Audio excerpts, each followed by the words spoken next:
si Erwin Tulfo, mga kababayan, na kaka-elect lang ho at papasok bilang senador. Dalawang Tulfo na, no? Erwin Tulfo at si Rapi Tulfo, mga kababayan, pagsapit po ng July 1. Sabi niya dito, high time, it's now or never. Tama po, Mr. President. Saludo po ako sa pagdedesisyon ninyo yan. Hindi effective siguro yung mga polisiya ng mga nakaupo na yan. Pag nakita na hindi umaangat, hindi nagbabago, hindi nagbibigay ng positibo na resulta, alisin na agad-agad. No? Pag-resignin na agad-agad. Palitan ng mas epektibo. Sa loob po ng tatlong taon na panunungkulan ng ating Pangulo, syempre nakikita na ho nila yan. At sa kalagitnaan niya ho, meron pang natitirang 3 taon, at least yung finish line ni Pangulong Bongbong Marcos magiging maayos. Sabi ni Lynn Sudo, Sir Mark, tanggalin mo na din mga brief. Pataalisin, no? Baka magalit baka sumaya si Roque dyan. Hindi effective siguro yung mga polisiya ng mga nakaupo dyan. Yung mga walang ginawa. Yung mga inutil. Naku, baka nga si Guevara sinasabihan ito. Piruin mo, trabaho mo, hindi mo gagampanan. Ipagtanggol ang gobyerno, tapos siya ayaw o hindi kaya. Yung mga walang ginawa, yung mga inutil dyan, sibakin nyo, lagyan nyo ng bago. Bago naman.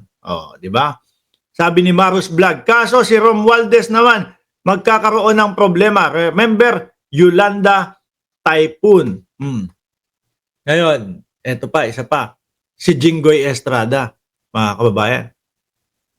Sabi niya dito, ito po yung kanilang mga sinasabi po ay patungkol po doon sa pag-calibrate ng gabinete ng Pangulo. Tungkol po ito doon sa mga gabinete na pinagre-resign po. Sabi ni Giorgio Del Cruz, palitan ng epektibo. Abay, appoint mo si Ipe. Depektibo yun. Sabi nga, depektibo. Wala pong ibang sinigaw yon at wala pong ibang sinabi yun si Ipe, mga boss, chief, amo, sir, kundi po bring him home. Paulit-ulit, bring him home! Yun. Bahay po ang kinahinatnan niya, hindi po Senado. Sabi ni Jinggoy Estrada, cabinet members serve at the pleasure of the President. If the President deemed it necessary to revamp his official family, I don't see anything wrong with it. Especially if such a move is in pursuit of assembling a leadership team that can deliver efficient, accountable, and responsive governance. Ngayon po kasi, mga kababayan, ang bayang Pilipinas po talagang tayo biruin nyo yung pinanggalingan, Duterte administration, lubog na lubog po. Ilan yung mga pinangako nila dati? Kagaya na lang po ng mga build na yan. Natapos ho ba? Oo, meron. 12 daw. 12 natapos. 120 plus yung build na ipinangako. Ilan yung natapos? 12. Sabi ni Jiro Kansaki, Mark, 11 lang. Bumagsak yung isang tulay. Di po ba? Ay, nako. Lugmok mo ang Pilipinas natin at mapalad po tayo at meron pong isang Bongbong Marcos na muli pong iniaangat, iniaahon ng ating bayan. Kaya po kailangan yung mga ganito, rektahan na, mabilisan ng solusyon. Nakita namin sa 3 taon na panunungkulan namin, bagsak ang inyong mga performance. Hindi umaangat ang inyong mga departamento. Mag-resign na kayo. Pipiliin namin, titignan namin kung sino ang mag-stay dyan.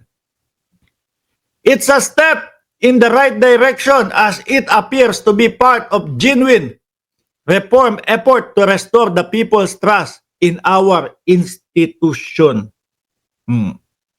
Sabi ni Bugi Arellano, Mark, pwede siguro i-appoint ni PBBM si Heidi Mendoza sa COA. Pwede. No? Obra ho, mga kababayan. Kaso nga lang ho, ulitin ko po mga bossing, yung pong mga natalo, no, yung hindi po pinalad na makapasok po, no, bilang senador, nakaban po yung mga yan. Pati po yung, basta yung mga tumakbong natalo, hindi po pwedeng i-appoint yan sa loob ng 1 taon. Dahil naka-under po sila ng election ban, mga kababayan. So, kung sakali, merong i-appoint dito na mga bago, hindi po pwedeng makasama yung mga tumakbo, mga bossing. Okay? Sabi ni Lucille Reyes, borrow daw po, hindi po build. Ay nako, oo nga.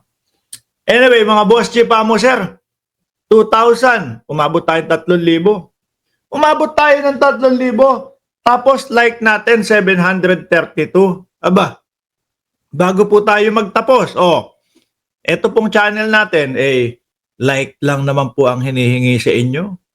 Bago tayo magtapos, baka naman, papindot nung like dyan. Upang sa ganon, etong mga ginagawa nating mga live stream, etong mga ginagawa nating mga it's a step in the right direction as it appears to be part of genuine reform effort to restore the people's trust in our institution. Sabi ni Boogie Arellano, Mark, pwede siguro i-appoint ni PBBM si Heidi Mendoza sa COA. Pwede. No? Obra ho, mga kababayan. Kaso nga lang ho, ulitin ko po mga bossing, yung pong mga natalo, no, yung hindi po pinalad na makapasok po, no, bilang senador, nakaban po yung mga yan. Pati po yung, basta yung mga tumakbong natalo, hindi po pwedeng i-appoint yan sa loob ng 1 taon. Dahil naka-under po sila ng election ban, mga kababayan. So, kung sakali, merong i-appoint dito na mga bago, hindi po pwedeng makasama yung mga tumakbo, mga bossing. Okay? Sabi ni Lucille Reyes, borrow daw po, hindi po build. Ay nako, oo nga.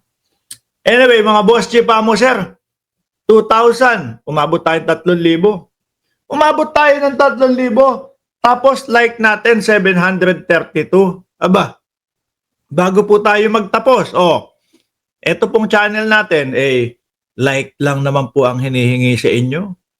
Bago tayo magtapos, baka naman, papindot nung like dyan. Upang sa ganon, etong mga ginagawa nating mga live stream, etong mga ginagawa nating mga araw-araw na talakayan, na po, tungkol sa politika, ay i-share po ni YouTube. Muli po, mga kababayan, paabutin nyo ng 1,000 o 2,000 yung like na yan. Maraming salamat and God bless po sa ating